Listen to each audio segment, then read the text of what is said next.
Amos's father had not lived long enough to see the family debt paid off. Long after he was buried, Bani and Ahiam continued to work for the priests at the stalls in Jerusalem. Years of habit, convenience, and prosperity choked honesty. Amos remained among the shepherds of Tekoa, tending his flocks of goats and sheep. He felt at peace in the hills and dales of Judah, alone with his sheep. Each year, he had grown less able to tolerate the busy streets of Jerusalem, the chattering crowds, shouting street vendors, and arguing scribes. Relieved when his obligations were completed, he would eagerly depart the confines of those great walls, returning to the open fields where the sun blazed and the wind blew, where he could breathe fresh air again. Life was not easy, but it was simple without the intrigues, coercion, or pressures he knew his brothers lived with on a daily basis. They had spent so many years in the stalls, tending corralled animals and dealing with Heled and others like him, that they knew no other way to live. They had become merchants, accustomed to trade, and did not see the result of their labors in the same way Amos did. They did not stand in the temple full of questions, angry and anguished. Amos hated seeing humble men with barely enough to live on cheated by priests who grew richer each year. Men came to pray and instead found themselves preyed upon. Maybe God didn't know what went on in his temple. Maybe he didn't care. You hardly speak, little brother. You've lived too long with your sheep. You've forgotten how to be among men. I have nothing to say, nothing anyone would want to hear. Amos had learned enough from his flock to plant a few olive trees and a vineyard, and earned enough. In a time, he had hired servants. They received a share of the crops as payment for overseeing the vineyard, the olive trees, and the small fields of wheat and barley. Amos did not have a wife, nor any desire to find one. He was too busy working near Jericho for grazing rights, tending his growing flock, and pruning and incising the fruit of his sycamore trees. He kept what he needed and sold the rest as cattle fodder. At least he was free now, free of Heled's hold, free to make his own choices. He knew better, though, than to show disrespect, lest a fine be created to enslave him again. As his flock had grown, Amos asked Bani and Ahiam to send their sons to help. Within a few years, each will have a small flock of his own. What they do with it will be up to them. But it was an opportunity to break free. Bani sent Ithiah, and Ahiam sent Elkanah, and Amos taught them all he knew about tending a flock. When he felt they were ready to be set out alone, he gave each a ram and 10 ewes with which to start. Whatever increase comes shall be yours. Maybe they would take to the life as he did and not follow in the ways of their fathers. He knew little of what happened in the kingdom while he tended his flock, but when he made his pilgrimages to Jerusalem, his brothers told him what they had heard during the months he had been in distant pastures. Judah was prospering under King Uzziah's rule, though relations with the 10 tribes of Israel were still hostile. The tribes that had broken away from Solomon's foolish son continued to worship the golden calves in Bethel and Dan. Jeroboam II now ruled, and Samaria had become a great city, a mere 2-day journey from Jerusalem. King Jeroboam had taken back lost lands and cities from the Lebo Hamath to the Dead Sea, expanding Israel's boundaries to those from the time of King David and King Solomon. In a bold move to gain more power, he captured Gilead, Lodebar, and Karnaim, all important fortress cities along the King's Highway, thus controlling the major trade route from the Tigris-Euphrates River Valley to the Gulf of Aqaba and Egypt. Trade now flourished, with a safe passage of caravans from Gabal and Syria to the northern Egypt, to the north of and Egypt and Arabia to the south. From boyhood, Amos had witnessed King Uzziah's work going on throughout Judah. The king mended Judah's defenses, reorganized and better equipped his army. built towers in Jerusalem and at the corner gate and at the valley gate, and he fortified the buttresses. He had also built towers in the wilderness to keep watch over the Philistines and Edomites. Work crews made cisterns so that there would be water wherever the army moved. When Uzziah went to war against the Philistines, he triumphed and tore down the walls of Gath, Jabneh, and Ashdod. Slaves now bent to the task of rebuilding fortress cities that would guard the trade route called the Way of the Sea. Amos's home, Tekoa, was only 7 miles from Jerusalem, but far enough away for him to turn his mind to his own endeavors. Amos saw the changes in Jerusalem and in the countryside as he moved his flock from one pasture to another, but he spent little time contemplating the ways of kings and nations. What use in leaning on his own understanding when he had none? Why trouble his mind with matters over which he had no control? Could he change anything that happened in Judah, let alone Assyria or Egypt or Israel, for that matter? No. Why, while his brothers praised Uzziah or fretted over the threat of enemies, Amos concentrated on his sheep. He brought tithes and offerings to the priests, visited briefly with his brothers and their families, and then returned to Tekoa, then out to the pasture lands with his flock. He felt at home there. Out in the open with his sheep, he felt free, even though he knew that freedom could easily be stripped from him. Out in the open, Amos could believe in God. In Jerusalem, seeing and hearing priests living any way they chose while claiming to represent God, Amos grew disheartened. While study of the law was, why study the law when the priests could add to it any day they pleased? And then there were no traditions to add even a greater burden. He preferred a few select psalms written by David, a king who had grown up as a shepherd. David had understood the pleasures of walking over the land, tending his sheep, sleeping under the stars scattered across the night sky. Sometimes, when the sheep were restless or disturbed, Amos would play his Zamora, the reed flute he'd made, or sing psalms to comfort them. Each time he ventured inside the walls of Jerusalem, he tucked away his uneasy faith, lest a priestly heel crush it. Private, protected, precious, he kept it hidden, and it grew in ways he did not expect. "Come, sheep," Amos called as he headed for the fold he had made last year. The sheep came in a rush, clustering and following close behind him. He opened the gate and used his rod to separate the goats into another area, then checked each sheep carefully for injury or hint of illness. He stretched out across the entrance while his sheep slept safely in the fold. Amos would awaken at the slightest change. He knew the sound of every insect species and listened for predators. When a wolf howled from a distant hilltop, he sat up.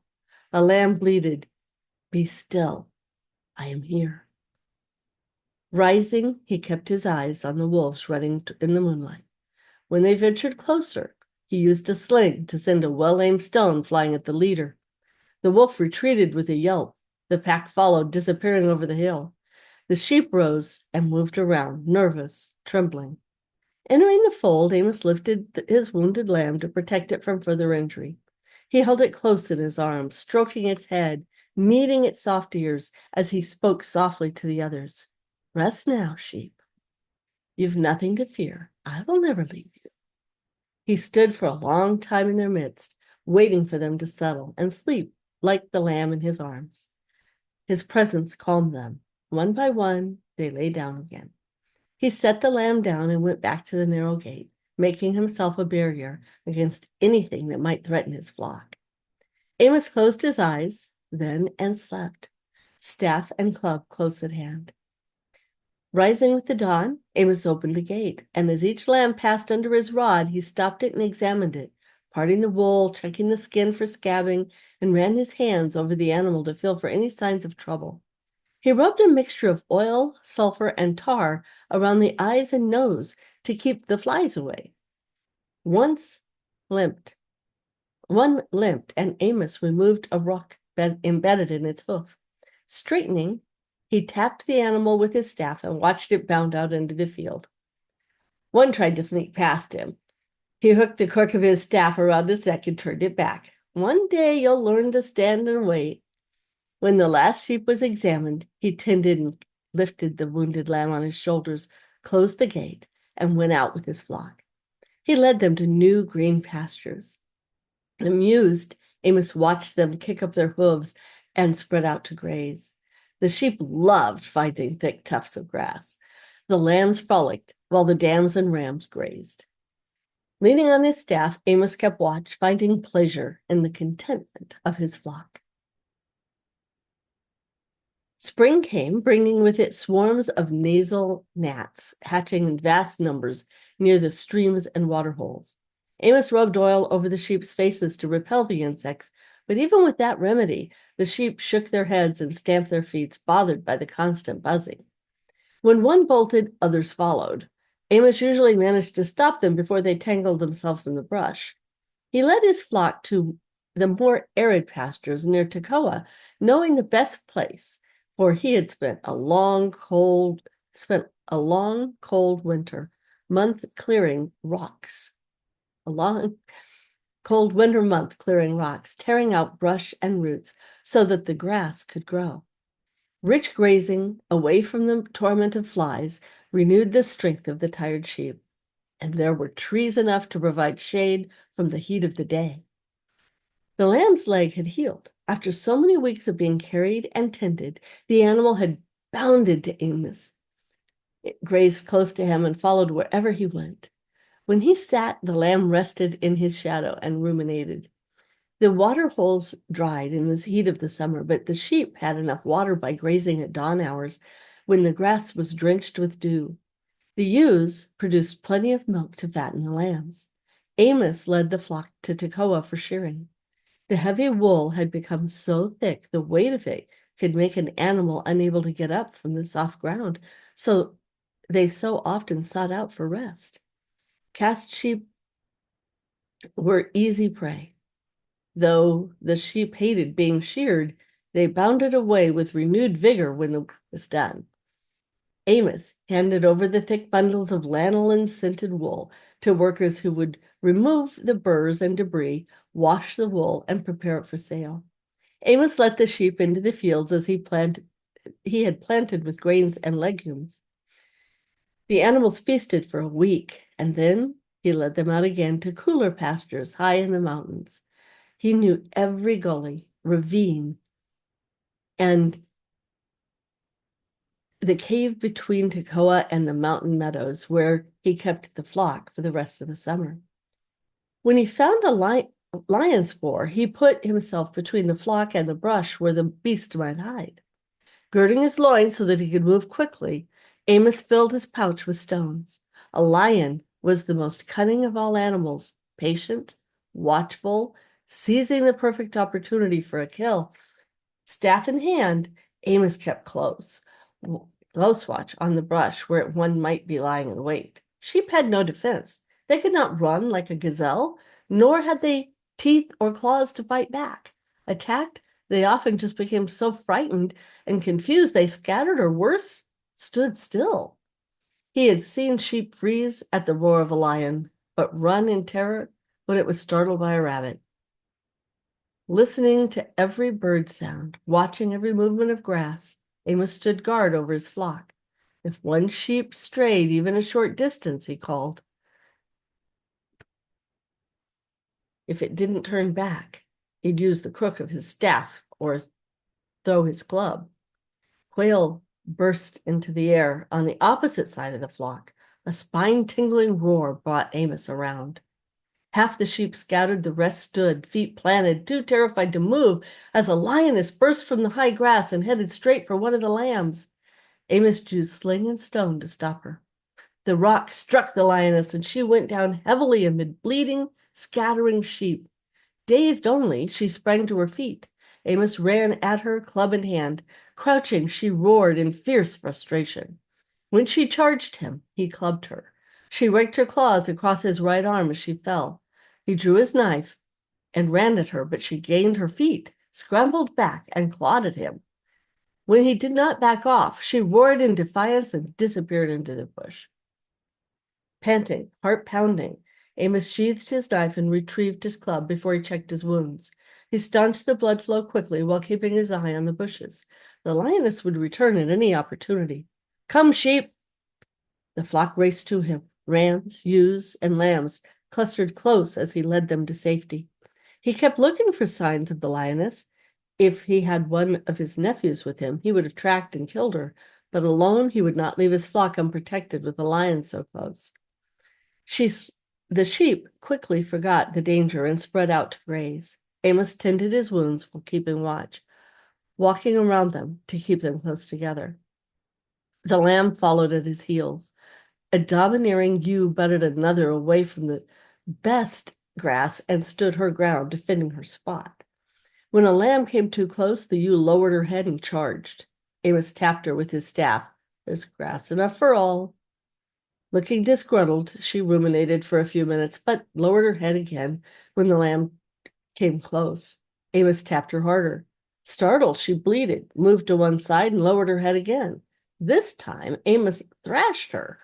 When the discipline was done, the ewe walked away with a stiff-legged pride to another patch of grass, shaking his head. Amos kept an eye on her. Bumping and shoving tended to cause the others to grow nervous and irritable. When discontent set in, appetites waned and the entire flock suffered.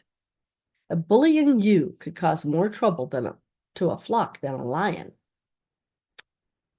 As the end of summer approached, Amos led his sheep to the most distant pastures in the lowlands. He had paid for grazing rights with long, hard hours, days and weeks of incising the sycamore fruit.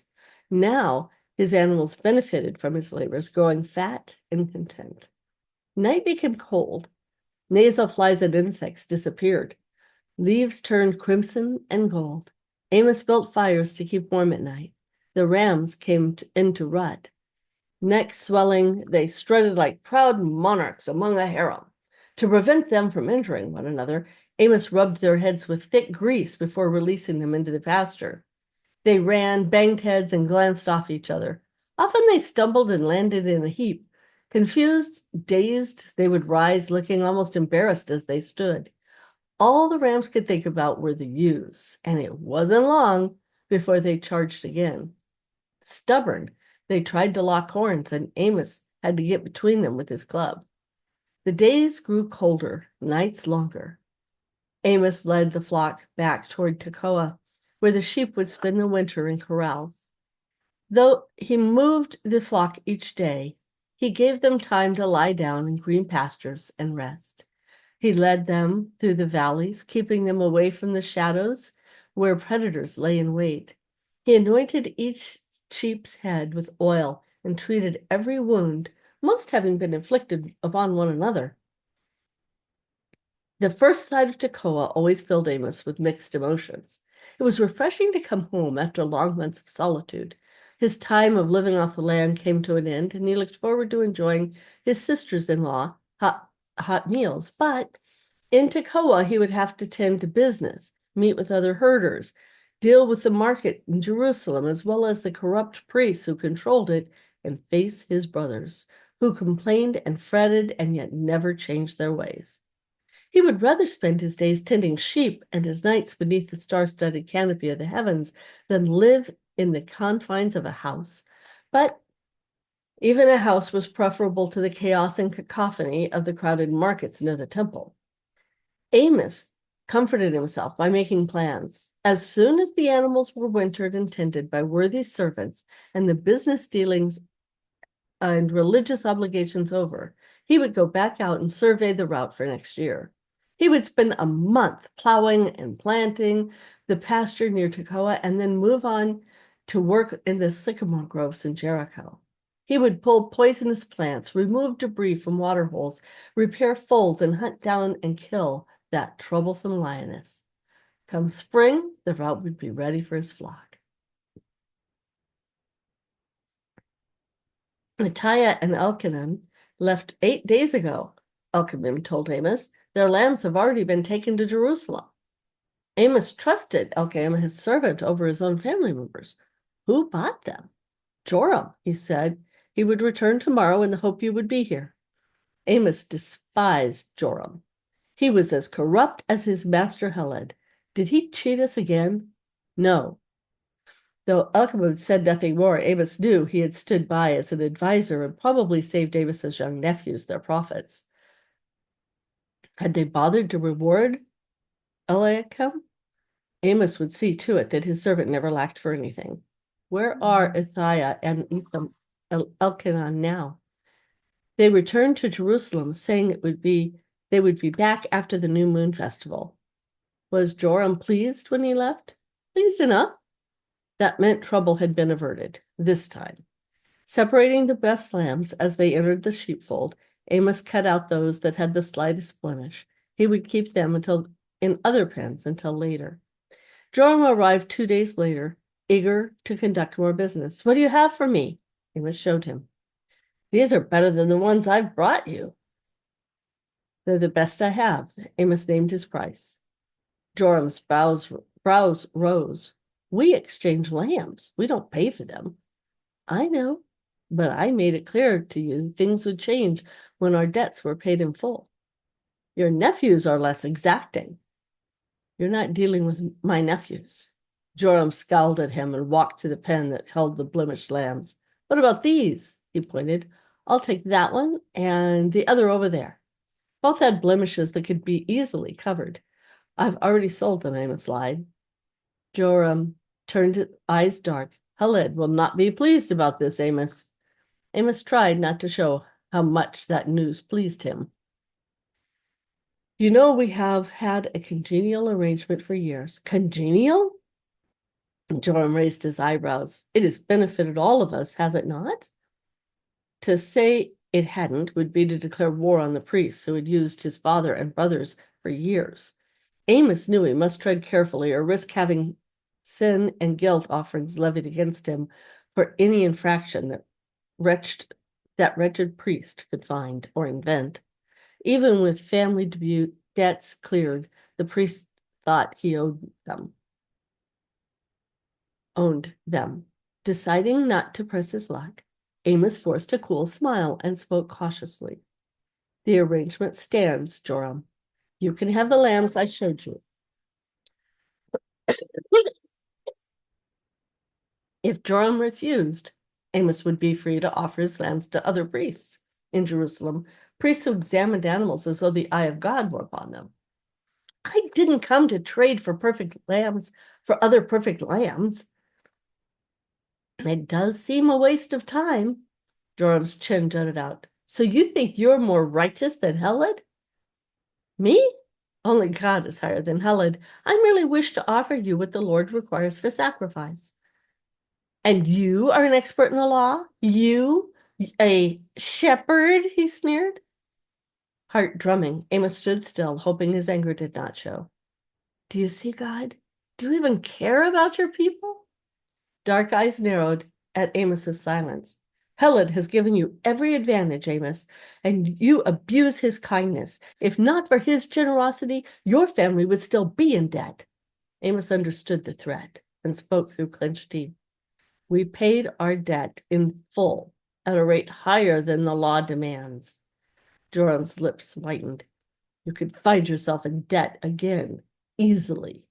Fear coursed through Amos's body. Joram stalked him like a lion. All Amos could do was stand defenseless. One word of indignation or rebellion, and Joram would pounce, setting the teeth of his threat into motion. He could pull Amos down. The priest had done it before. They could do it again. Amos raged inwardly while showing nothing on the outside. So this is the way it is, the way it will always be. Freedom earned can be ripped away. This is how you would have it? Power in the hands of a few who do what they want when they want? And poor men who want to do what is right suffer? The guild of priests decides what's right and wrong. These purveyors of your law can twist it and use it in any way they want. They ignore what they don't like and add what will give them profits. And they keep adding and adding until the weight of their regulations It just crushes us, and we are told you are a just God. Joram smiled, smug. I will overlook your small show of defiance, Amos. You have served us well and profited from our relationship. I might remind you, bring whatever you have to offer us. The other lambs will be ready for you, and the usual stipend for your labors. He slapped Amos on the shoulder. The wound the lion had inflicted had not yet fully healed, and Amos winced. The sharp pain made something snap inside of him. I have nothing for you, Joram. The lambs might not be blemished, but he wouldn't be marked by sin for being a party to stealing from men like himself, who had worked hard and done what they thought was right, only to suffer for it. Joram grew frustrated. We need to add to the temple pens. I brought you perfect lambs, an indictment of himself and the priest he served. Not that Joram cared, not that he need care. He was safe, in favor, a Levite born to be a priest or to serve one. He could play the game any way he chose for the rest of his life and never worry about where he would find his next meal or if he would have to sell himself into slavery to pay an unfair debt levied by a lying priest. Go ahead, Amos gestured grandly toward the walled fields surrounding his few acres of land. There were other sheep owners in Tekoa. Perhaps one of them would enjoy the arrangement that Joram would offer. Let them add their sheep to the temple flocks. Talk to the owners over there, and there, and there. Thousands of sheep grazed in the pastures of Tekoa. Most belong to the priests and king. These sheep belong to me, Joram. I have built this flock from the portion I earned, and I've already made plans for them. What's wrong with you, Amos, after all these years? Because he didn't know he lied. I guess I feel the eyes of the Lord upon me. Joram's face went deep red. Oh, you think you're that important? Well, someone's eye is on you. Mine. Cursing him, Joram turned on his sandal heel and strode away. Amos sat and buried his head in his hands. Will you allow them to strip me of all I've worked for, Lord? Is that your justice and mercy? The next morning, Amos headed for Jerusalem. He carried extra provisions for the poor and one perfect lamb on his shoulders while driving 6 goats along the road ahead of him. Beggars sat before the gate calling out for alms. Some were tricksters who had found an easy way to make a living, but others, in truth, were in dire need. A crippled man hobbled toward him. Good Amos, have you anything for a poor old man? A blessing upon you, Phineas. How's your wife? Your daughter? Amos gave him a pouch of grain and sycamore figs. Well, a blessing upon you for asking, Amos. Has it been a good year for you? Phineas had once been a shepherd. A boar had wrecked one leg and almost taken his life. Now he was relegated to begging to survive. I had to put down a dam. She kept leading the others astray. I had a few of those in my time. Amos placed a few shekels in the bag as well, knowing Phineas would find them later and squeeze them for all the good they could provide. May the Lord bless and multiply this gift and make it last a month. And a greater blessing upon you, my friend. May the Lord our God smile upon you for your kindness. Amos had seen no evidence that God smiled on anyone but priests who stole from poor men like this one. He gave other gifts to the poor he recognized, then entered the city. The goat brought a good price in the market. From there, he took the lamb to the temple where he sought out a priest who didn't know him. The lamb was deemed acceptable. One honest priest, Amos thought cynically. His obligations complete, he went to see his brothers. As Amos left the temple, he put a shekel in the plate of a blind man. The man felt the coin eagerly and grinned. Thank you for your kindness. Consider yourself blessed that you do not have to witness what goes on inside this place, Amos said as he walked away. We've been waiting for you, Banny glared, face flushed with anger. You were supposed to bring us more lambs. Clearly, Joram had assumed he would think things over and capitulate. I don't have any lambs to bring. What do you mean you have no lambs? Ahiam stared. I'm building my flock. The wool. Fanny came to the fence. Why did you do that? There's more money in. Have you seen the crowds? Ahayim glared. There's money to be made, and we need more lambs. Crowds need to eat. I sold half a dozen goats in the market. Ahayim grabbed Amos's robe. Joram said you insulted him. I didn't believe him. Now I'm wondering. Don't wonder. Amos tried to jerk free. I offered him the best of the flock, and he refused. Ahayim let go of him. What's the matter with you, Amos? What happened? We removed the yoke, Ahayim, but you and Banny have become accustomed to it. He stormed away. Though his brothers called out to him, he didn't turn back. He wanted to get away from the stalls, away from the temple and out of the city. He gave offerings because it was expected, because his father had done it before him, and his father before that, back to the time of Moses. But what did it all mean? He had heard the stories from the time he was a boy, but now he found himself wondering if God really existed. Maybe the priests taught their lessons merely to exert control over the people. God is righteous. God is just. God is holy. Amos wanted to shout, then why don't I see it in your temple? Why is there so little evidence of righteousness, justice, holiness among the priests who serve in your name? Look around you, Amos, his brothers would say. See how God blesses Judah. See how he blesses us. The nation. Amos sneered as he strode through the city streets, heading for the sheep gate. What about the nations around Judah? What about Israel? They bowed down to idols and prospered even more, no longer bothering to come to Jerusalem to worship. Jehoram's golden calf still stood in Bethel and another in Dan. And what had God done about that? Nothing. The apostates grew richer and more powerful each year. Amos could make no sense of it. Lying beneath the canopy of stars, it was not difficult to believe God existed. But here in Jerusalem, God's holy city, the animal pens, the courts, the temple were all putrid with the stench of sin. The priests levied fines for infractions written the day before. They laid down the law after law until not even a camel could carry all their scrolls. If you are sovereign, why doesn't justice reign? Why are the humble crushed by the proud, the poor impoverished by the rich? What are those who hold the power? Why do they never get held accountable for anything? Why don't you keep your word? Tears almost blinding him, Amos pressed his way through the crowd. Let me through, let me out. All he wanted was to escape, to get away from this place that filled him with such confusion and anguish. Only 7 miles to walk and he would be in Tekoa. Dusk gave way to night, but the moon lighted his way. When he reached town, he didn't go to his house, but to the walled pasture. Eliakim stood guard. He turned to Amos in surprise. I didn't expect you back for a few days. I finished my business there. He wished he never had to go back, but the law required. Amos heard the familiar bleat. He put his hand on Eliakim's shoulder and, Lord bless you, Eliakim, and you, my lord.